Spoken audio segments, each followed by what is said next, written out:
ఏ area sir? కంచర్పాడు. Sir, ఇప్పుడున్న రాష్ట్ర అభివృద్ధి కానీ సంక్షేమం కానీ ఎంతో కొంత 2019 కంటే వెనుకబడి ఉంది అని కొంతమంది అభియోగం చేస్తున్నారు. మరి దానిపై మీ అభిప్రాయం ఏంటి సార్? ఏంటి సార్ అసలు మీరు చూసిన అభివృద్ధి కానీ సంక్షేమం కానీ చెప్పండి. సంక్షేమం అనేది ఈ రోజు వరకు భారతదేశంలోనే కాదు ప్రపంచంలోనూ కూడా ఎవరూ అమలు చేయలేనటువంటి సంక్షేమం అమలు అవుతుంది. ఇక అభివృద్ధి విషయం గురించి చెప్పాలి అని అంటే అరచేతులని స్వర్గాన్ని చూపించి మాయమాటలు చెప్పేవాళ్ళు తెలుగుదేశం పార్టీ వాళ్ళు. అప్పట్లో జగన్మోహన్ రెడ్డి చేసే అభివృద్ధి గ్రామాల్లోకి వెళ్తే తెలుస్తుంది. రైతు భరోసా కేంద్రాల వల్ల కానీ లేకపోతే ఇక్కడ విశాఖపట్నంలో అయితే ఇనార్బిట్ మార్క్ కడుతున్నారు. అలాగే ఆదాని డేటా సెంటర్ వచ్చింది, అలాగే డిమార్ట్ వచ్చింది, అలాగే చాలా కంపెనీలు వస్తున్నాయి. ఇవన్నీ కూడా తెలుగుదేశం పార్టీ వాళ్ళకి కనబడవు. వాళ్ళు ఎందుకంటే వారు వేరే దృష్టిలో చూస్తుంటారు కాబట్టి వారికి కనబడదు. అయితే 2024 ఎలక్షన్లో ఎవరు రాబోతున్నారని మీరు అనుకుంటున్నారు? ఖచ్చితంగా వైఎస్ఆర్ కాంగ్రెస్ పార్టీ. ఎందుకు సార్? మరి మిగతా పార్టీలు పొత్తుతో కలిసి వస్తున్నాయి, మరి వారు గెలిచే అవకాశం ఎక్కువ శాతంగా ఉందని అనుకోవచ్చా? రెండు పార్టీలు కాదు, 3 పార్టీలు కలిసినా లేకపోతే వెనకాల ఉన్న 2 తోట పార్టీలు, ఓట్లు లేని పార్టీలు కలిసినా సరే వైఎస్ఆర్ కాంగ్రెస్ పార్టీ అధికారంలోకి వస్తుంది. ఎందుకు సార్ వైఎస్ఆర్ కాంగ్రెస్ ఎందుకు వస్తుందని అనుకుంటున్నారు?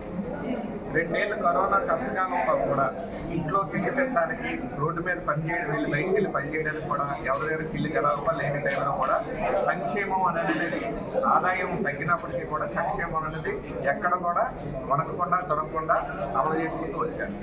అలా అమలు చేసింది ఎవరైనా ఉన్నారంటే వైఎస్ జగన్మోహన్ రెడ్డి గారు. పేదల కష్టాలు తెలుసు కాబట్టి ఏ రోజైతే పేదల కష్టాల నుంచి బయటపడతారో వారు ఖచ్చితంగా రాష్ట్రం బాగుంటుంది, నా కుటుంబం బాగుంటుంది, రాష్ట్రం బాగుంటుందన్న ఉద్దేశంలో ఆయన అమలు చేస్తూ ఉంటున్నారు.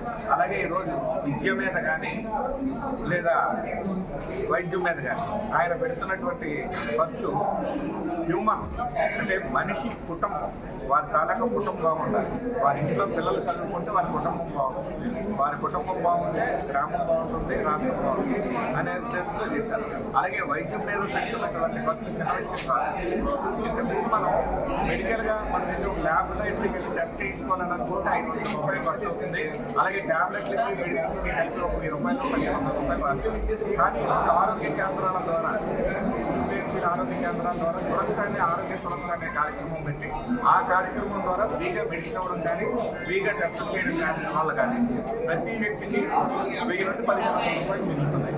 ఇవన్నీ కూడా విద్యా వైద్యం మీద జగన్మోహన్ రెడ్డి గారు చేస్తున్న పెట్టుబడి ఫ్యూచర్ కోసం భవిష్యత్ తరాలకు ఇవన్నీ రానున్న రోజుల్లో కనబడతాయి.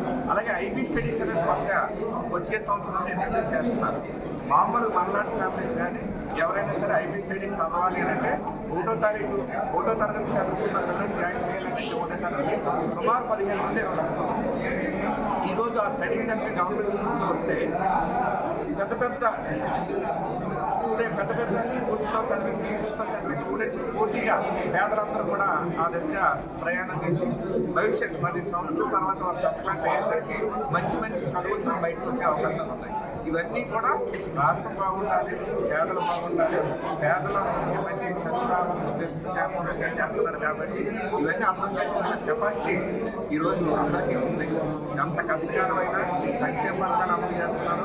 అలాగే ఎక్కడైనా సరే ఒకసారి అభివృద్ధి చేయలేదనుకుంటున్న వాళ్ళని డెవలప్మెంట్ గురించి మాట్లాడాలని అనుకుంటే చంద్రబాబు నాయుడు గవర్నమెంట్ ఉన్నప్పుడు ఎన్ని కిలోమీటర్లు రోడ్లు వేశారు, ఈ గవర్నమెంట్ వచ్చిన తర్వాత ఎన్ని కిలోమీటర్లు రోడ్లు వేశారు అని అనేది ఒక్కసారి రైట్ ఇన్ఫర్మేషన్ యాక్ట్ ద్వారా పెట్టుకొని చూడమని చెప్పండి. ఖచ్చితంగా జగన్మోహన్ రెడ్డి ప్రభుత్వం వచ్చిన తర్వాత మాత్రమే రోడ్లన్నీ కూడా ఎక్కువ వేశారు. కాబట్టి వాళ్ళు ఎక్కువ 4-5 ఛానల్స్ వాళ్ళకి ఎక్కువ ఉండడం వల్ల పచ్చ ఛానల్స్ అని జగన్మోహన్ రెడ్డి గారు ఊరికనే మాట్లాడడం లేదు. అవన్నీ నిజం.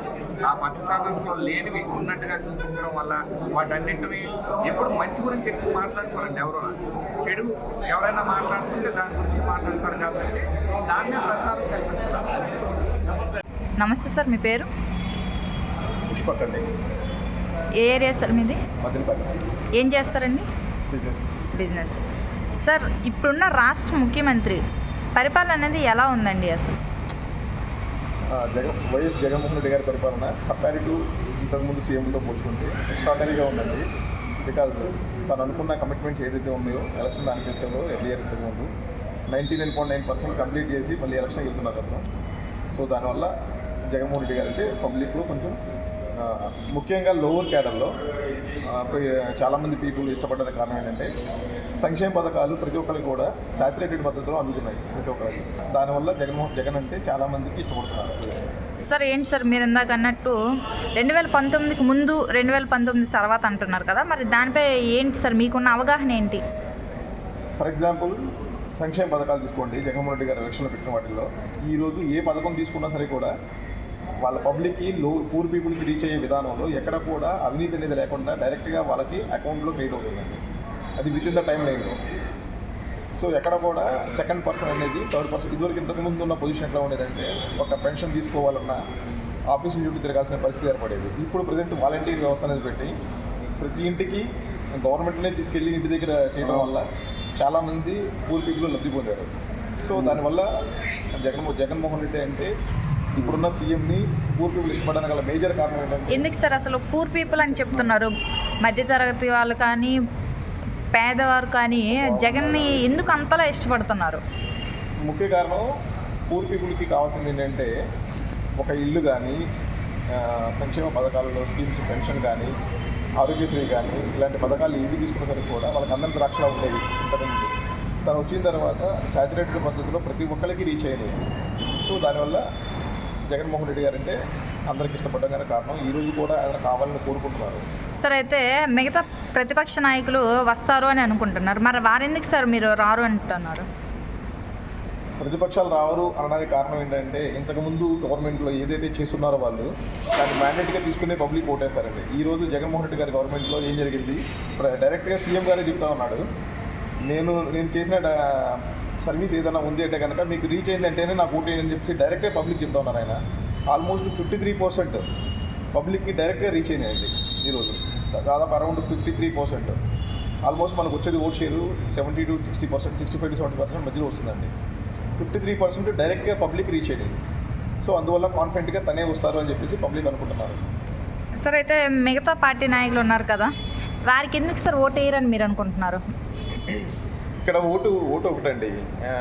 మేజర్ రీజన్ ఏంటంటే ఎందుకు ఓటు వేయరు అనడానికి కారణం ఏంటంటే ఇంతకుముందు వాళ్ళు ఆల్రెడీ గవర్నమెంట్ రూల్ చేస్తున్న వాళ్ళే ఇప్పుడు కంబైన్డ్గా వస్తూ ఉన్నారు. కంబైన్డ్గా రావడానికి వల్ల మేజర్ కారణం ఏంటి అనేది పబ్లిక్ ఆలోచిస్తూ ఉన్నారు ఈరోజు. ఎందుకంటే వాళ్ళకి సింగిల్గా పోటీ చేసే బలం ఉంటే కంబైన్డ్గా రావాల్సిన అవసరం లేదు కదా.